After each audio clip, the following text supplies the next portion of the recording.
Hello students, how are you? Students, in previous video we discussed about the magnetic field on axial and equatorial line of magnetic dipole। तो students जैसे हमने electric field वाले chapter में axial और equatorial line वाला topic किया, ऐसे ही हमने मैग्नेटिक फील्ड वाले चैप्टर में एक्सियल और मैग्नेटिक इक्वेटोरियल लाइन वाला टॉपिक कंप्लीट कर लिया है। तो स्टूडेंट्स जैसे हमने इलेक्ट्रिक लाइन्स ऑफ फोर्सेस के बारे में बात किया था, ऐसे ही आज हम आपके साथ डिस्कस करने वाले हैं मैग्नेटिक लाइन्स ऑफ फोर्सेस। तो स्टूडेंट्स मैंने आपको बताया था इलेक्ट्रिक लाइन्स ऑफ फोर्सेस क्या होती है, स्ट्रेट और कर्व्ड पाथ होती हैं। अगर उनके ऊपर हम टेंजेंट डाल दें तो वो किसको रिप्रेजेंट करती हैं, दे represent the magnetic field. Okay, तो सिमिलरली यहाँ पे भी हम यही कह सकते हैं कि जो मैग्नेटिक लाइन्स ऑफ फोर्सेस होती हैं वो क्या है बेटा, it is a path, it is a path, it is a path. और वो पाथ क्या हो सकता है भाई, स्ट्रेट भी हो सकता है, it is a path, straight भी हो सकता है वो पाथ। और क्या हो सकता है बेटा, कर्व्ड और कर्व्ड, कर्वेचर टाइप का, कर्व टाइप भी हो सकता है। Tangent to which, tangent to which, tangent to which at each point, at each point, tangent to which at each point give direction of, give direction of magnetic field। तो बिल्कुल simple है बेटा, जैसे हमने इलेक्ट्रिक लाइन्स ऑफ फोर्स के बारे में बात की तो यहाँ पे भी हम सेम ही डेफिनेशन दे रहे हैं आपको। It is a path straight or curved tangent to which at each point give direction of magnetic field. It means ये पाथ कर्व्ड भी हो सकता है और ये पाथ आपका स्ट्रेट भी हो सकता है। और जैसे लाइक मान लीजिए पाथ क्या भाई, कर्व्ड है और इसके हर पॉइंट पे मान लीजिए एक पॉइंट पी ले लेता हूँ, यहाँ पे पॉइंट क्या ले लेता हूँ, if I draw hit tangent here, if I draw hit tangent here, tangent represent the give the direction of magnetic field, give the direction of magnetic field. Okay, तो ये पाथ स्ट्रेट भी हो सकता है और कर्व भी हो सकता है। ओके, तो tangent give the direction of magnetic field. तो these are the magnetic lines of forces. और आपको पता है बेटा magnetic lines of forces just क्या है, they represent the magnetic field. Okay, जैसे इलेक्ट्रिक लाइन्स ऑफ फोर्सेज किसके बारे में बताती हैं भाई, इलेक्ट्रिक फील्ड के बारे में बताती हैं। सिमिलरली मैग्नेटिक फील्ड को रिप्रेजेंट करने के लिए, ठीक है, जो लाइन्स होती है या जो भी हमारा पैटर्न है उसको हम क्या बोलते हैं बेटा, मैग्नेटिक लाइन्स ऑफ फोर्सेज बोलते हैं। ठीक है, अब हम बात करेंगे मैग्नेटिक लाइन्स ऑफ फोर्सेज की बेटा प्रॉपर्टीज़ क्या होती हैं। जैसे इलेक्ट्रिक लाइन्स ऑफ फोर्सेज की प्रॉपर्टी होती है बेटा, ऐसे ही मैग्नेटिक लाइन्स ऑफ फोर्सेज की भी प्रॉपर्टीज़ होती हैं। तो फर्स्ट प्रॉपर्टी क्या है बेटा, अभी बताया है, tangent give direction of magnetic field, अभी बताया था। फर्स्ट प्रॉपर्टी तो बिल्कुल सेम ही रहेगी, tangent give direction of, tangent give direction of magnetic field. अगर इसका मतलब क्या है कि अगर हम टेंजेंट डाल दें तो वो किसके डायरेक्शन देगा बेटा, मैग्नेटिक फील्ड के डायरेक्शन देगा कि किस डायरेक्शन में मैग्नेटिक फील्ड है। Second one, magnetic lines of forces are continuous lines. ये क्वेश्चन काफ़ी इंपॉर्टेंट है बेटा, magnetic lines of forces are continuous line and closed line. कैसे, अगर हम बात करते हैं इलेक्ट्रिक लाइन्स ऑफ फोर्सेज की, तो इलेक्ट्रिक लाइन्स ऑफ फोर्सेज क्या है भाई, डिसकंटिन्यूस लाइन्स हैं। But magnetic lines of forces क्या है बेटा, कंटिन्यूस लाइन है। कैसे, तो बताता हूँ मैं आपको। देखिए मान लीजिए अभी मैंने बताया था, मान लीजिए एक मैग्नेट है बेटा with north pole and south pole. ठीक है, तो मैग्नेटिक लाइन्स ऑफ फोर्सेज क्या करते हैं बेटा, नॉर्थ से बाहर निकलती हैं। किससे बाहर निकलती है भाई, नॉर्थ से बाहर निकलती हैं और साउथ पे एंटर करती हैं, आउटसाइड। आउटसाइड की बात की हमने, नॉर्थ से बाहर निकलती है बेटा और साउथ पे एंटर करती है। बट इनसाइड भी डायरेक्शन है, इनसाइड डायरेक्शन क्या बेटा, साउथ टू नॉर्थ। क्या भाई, साउथ टू नॉर्थ। तो इसका मतलब मैग्नेटिक लाइन्स ऑफ फोर्सेज के डायरेक्शन क्या भाई, आउटसाइड भी हैं और इनसाइड भी हैं। तो इसका मतलब मैग्नेटिक लाइन्स ऑफ फोर्सेज क्या भाई, कंटिन्यूस लाइन्स हैं। कौन सी लाइन्स है बेटा ये, these are continuous lines, these are continuous lines. Okay, तो मैग्नेटिक लाइन्स ऑफ फोर्सेज क्या बेटा, close and continuous lines. But electric lines of forces क्या भाई, डिसकंटिन्यूस लाइन्स हैं। ठीक है, तो they are discontinuous lines but magnetic lines of forces are continuous lines. तो आउटसाइड द मैग्नेट डायरेक्शन क्या रहेगी बेटा, नॉर्थ टू साउथ। नॉर्थ से बाहर निकलती हैं और साउथ पे क्या करती है बेटा, एंटर करती हैं outside the magnet. But inside the magnet direction क्या रहेगी बेटा, साउथ टू नॉर्थ रहेगी। ये बात आपने याद रखनी है। नेक्स्ट प्रॉपर्टी क्या बेटा, नेक्स्ट प्रॉपर्टी क्या बेटा, two magnetic lines of forces never intersect with each other. ये तो बेटा पहले भी बताया मैंने, दो मैग्नेटिक लाइंस ऑफ फोर्सेस कभी भी एक दूसरे को क्या नहीं करेगी बेटा, कट नहीं करेंगी। क्यों? क्योंकि ये लाइन मैग्नेटिक फील्ड को रिप्रेजेंट करेगी, ये लाइन भी किसको रिप्रेजेंट करेगी, मैग्नेटिक फील्ड को रिप्रेजेंट करेगी। बट ये क्या है, उसका एक कॉमन पॉइंट ऑफ इंटरसेक्शन है। It means at the point of intersection there will be two direction of magnetic field which is not possible, क्योंकि एक पॉइंट पर एक ही डायरेक्शन पॉसिबल है, दो डायरेक्शन पॉसिबल नहीं है। तो इसलिए मैग्नेटिक लाइंस ऑफ फोर्सेस की बात करें तो वो क्रॉस या आपस में क्या करेंगे, इंटरसेक्ट नहीं करती। ठीक है, if they intersect there will be two direction of magnetic field which is not possible, तो वो पॉसिबल नहीं होगा। ये बात आपने याद करनी है बेटा। अगला पॉइंट है magnetic lines of forces contract longitudinally so opposite pole attract each other. ये देखो मैग्नेटिक लाइंस ऑफ फोर्सेस क्या है भाई, मैग्नेटिक लाइंस ऑफ फोर्सेस क्या करती है बेटा, दे कॉन्ट्रैक्ट लॉन्गिट्यूडनली। ऑब्वियसली बात है, देखो ये नॉर्थ पोल है बेटा और ये क्या आपका साउथ पोल है। ओके, तो नॉर्थ से बाहर निकलते हैं ऐसे, नॉर्थ को साउथ पोल क्या करेगा, नॉर्थ पोल को अट्रैक्ट करेगा, और नॉर्थ साउथ को अट्रैक्ट करता है, साउथ नॉर्थ को अट्रैक्ट करता है। तो क्या हो गया, ये कॉन्ट्रैक्ट लॉन्गिट्यूडनली हो गया ना एक प्रकार से। ठीक है, तो magnetic lines of forces contract longitudinally, contract longitudinally, contract longitudinally so opposite pole attract each other, contract longitudinally so opposite pole attract each other, opposite pole एक दूसरे को अट्रैक्ट करते हैं। और लास्ट पॉइंट क्या बेटा, magnetic lines of forces exert lateral pressure on each other so like pole repel each other.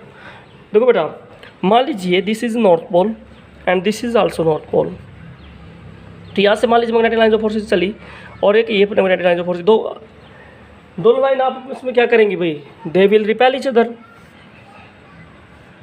Like this one,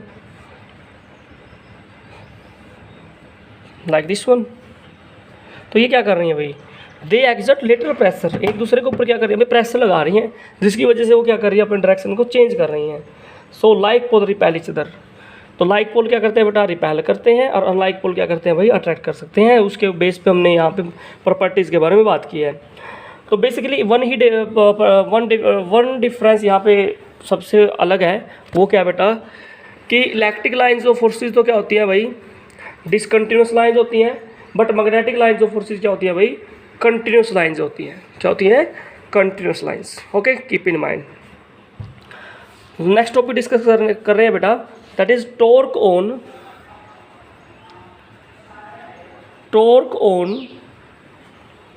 dipole या magnetic dipole in torque on magnetic dipole in uniform magnetic field, in uniform magnetic field. बेटा याद करो, electric field में भी same topic आया है, torque acting on electric dipole placed in electric field. वहाँ पे हमने इलेक्ट्रिक फील्ड में रखा था, यहाँ पे हमने किस में रखा बेटा, मैग्नेटिक फील्ड में रखा है। क्या रखा है बेटा, डाइपोल। तो let consider this is magnetic field by applying the pole. मान लीजिए नॉर्थ पोल है, ये कौन सा पोल है बेटा, साउथ पोल। तो मैग्नेटिक लाइंस ऑफ फोर्सेस क्या है बेटा, north to south, north to south, ये मैग्नेटिक लाइंस ऑफ फोर्सेस है। अब इस मैग्नेटिक फील्ड में आप क्या प्लेस करते हो, वी प्लेस ए डाइपोल। क्या रख दिया बेटा हमने यहाँ पे, एक डाइपोल प्लेस कर रहे हैं हम, मैग्नेटिक डाइपोल। तो this is south pole, this is north pole. इसका मैग्नेटिक मोमेंट कितना बेटा, सॉरी इसका पोल स्ट्रेंथ m, इसका पोल स्ट्रेंथ कितना m, दोनों के बीच में लेंथ कितनी है डाइपोल की, 2l। 2l क्या बेटा, लेंथ ऑफ डाइपोल है, और ये पॉइंट n है। तो यहाँ से मैं परपेंडिकुलर ड्रा कर देता हूँ इस लाइन पे, नीचे वाली लाइन पे draw perpendicular eight point P, तो ये हो जाएगा इसका बेटा परपेंडिकुलर। ठीक है, अच्छा एक बताइए, ये कौन सा पोल है बेटा, साउथ पोल, और इधर कौन सा पोल था, नॉर्थ पोल। तो नॉर्थ पोल साउथ पोल को क्या करेगा बेटा, अट्रैक्ट, तो इस तरफ अट्रैक्ट करेगा किसी फोर्स के साथ, ये फोर्स की डायरेक्शन आ जाएगी। सिमिलरली ये कौन सा पोल है बेटा, नॉर्थ, और इधर कौन सा बेटा, ये साउथ पोल अप्लाई किया है, तो नॉर्थ साउथ को अट्रैक्ट करेगा, तो यहाँ पर डायरेक्शन आ जाएगी फोर्स की। तो होगा क्या बेटा, दो फोर्सेस लग रही हैं इस पोल पे, फोर्स इक्वल भी हैं बट अपोजिट इन डायरेक्शन। ठीक है, acting in different line of action. तो कितना फोर्स लगता है, force on each pole, force on each pole, force on each pole. अच्छा बताइए, मैंने प्रीवियस वीडियो में बताया था कि बेटा मैग्नेटिक फील्ड क्या होता है, force by pole strength, force by pole strength. जैसे इलेक्ट्रिक फील्ड होता है ना, इलेक्ट्रिक फील्ड होता है force by test charge. Similarly यहाँ पे मैग्नेटिक फील्ड होएगा बेटा फोर्स बाय पोल स्ट्रेंथ। तो फोर्स कितना आएगा, pole strength multiply by magnetic field. तो फोर्स ऑन ईच पोल, हर पोल पे फोर्स कितनी आएगी बेटा, M into B, M into B. ठीक है। और ये देखो अगर किसी लाइन पे दो फोर्स लग रही हैं इन डिफरेंट एक्शन में, तो this both forces make the torque. तो so torque is formed, torque कितना बेटा, टॉर्क है बेटा force into perpendicular distance, force into perpendicular distance. तो torque is equal to, force की वैल्यू कितनी है बेटा, M into B, perpendicular distance क्या बेटा, ये एन पॉइंट है, ये पी पॉइंट है, तो ये हो गया बेटा एन पी परपेंडिकुलर डिस्टेंस है। तो M into B perpendicular distance निकालते हैं, एन पी निकालो बेटा इस राइट एंगल ट्रायंगल से। इस राइट एंगल ट्रायंगल से अगर आप एन पी निकालते हो तो आपका बेटा बिल्कुल सिंपल है, एन पी अगर आप निकालते हो यहाँ से तो क्या आ जाएगा, N P upon N S that is equal to sine theta. तो एन पी की वैल्यू कितनी आ जाएगी बेटा, N S sine theta.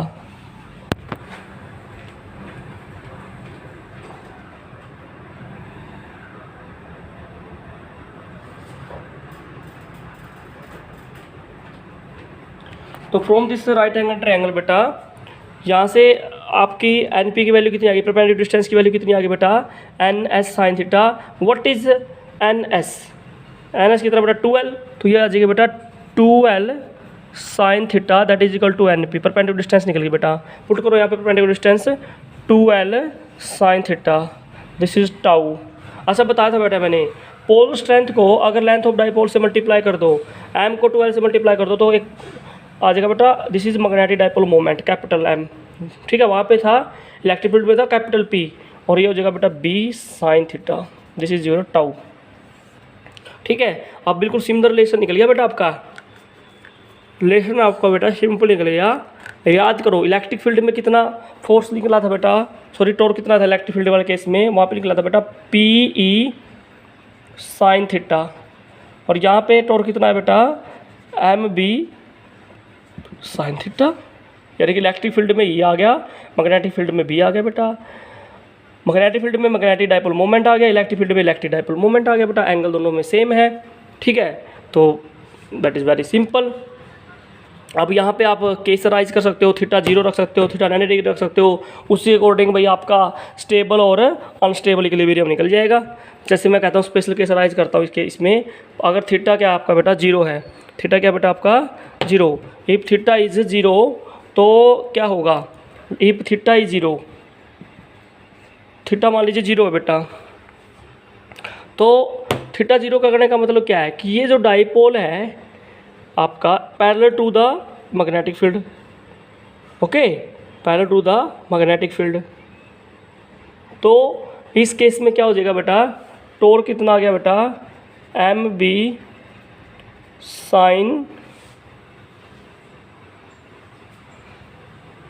B sine zero.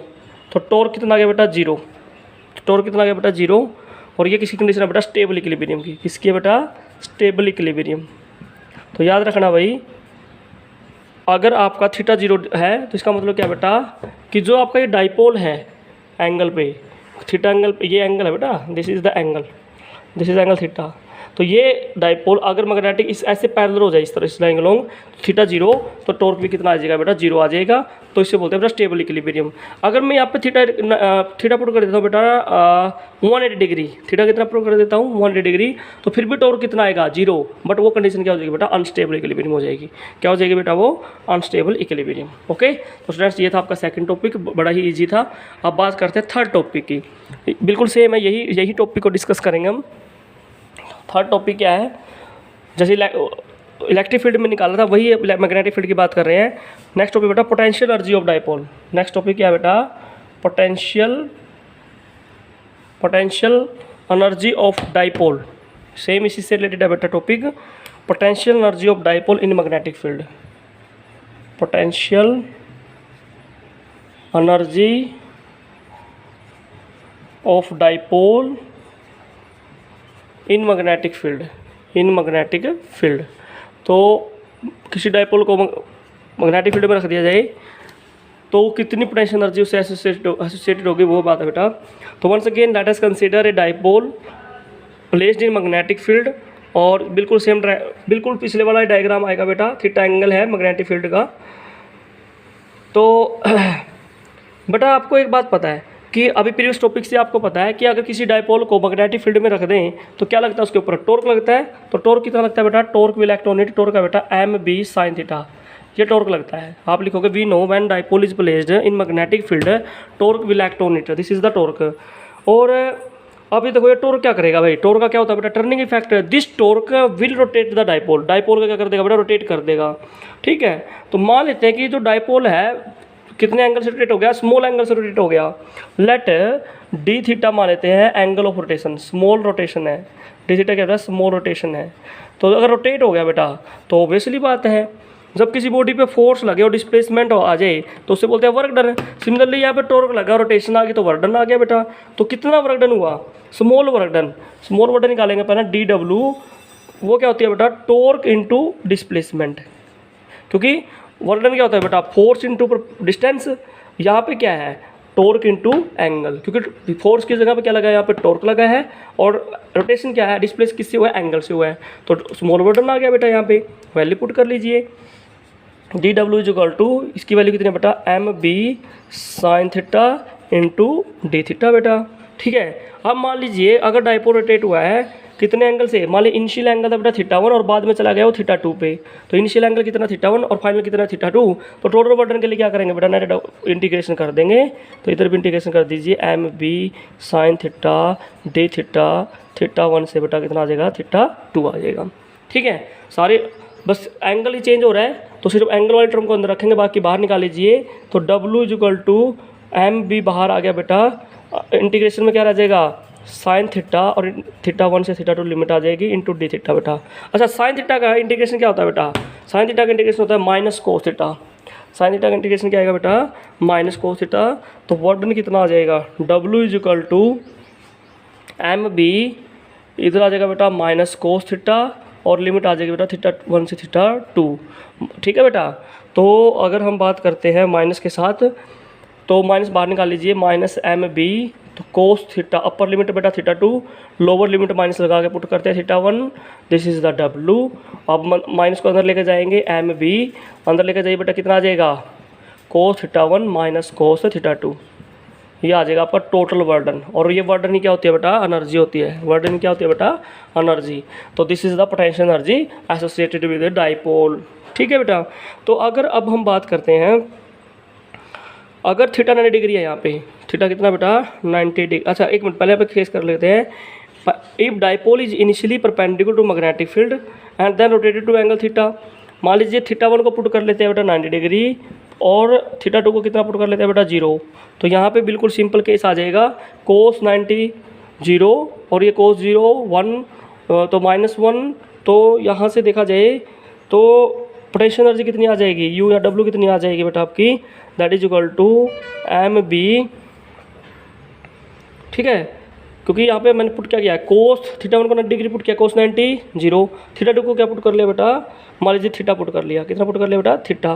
तो ये आ जाएगा बेटा एम बी माइनस के साथ ये हो जाएगा कोस थीटा, तो U is equal to minus M B cos theta, this is the potential energy, negative potential energy आ गई बेटा आपकी।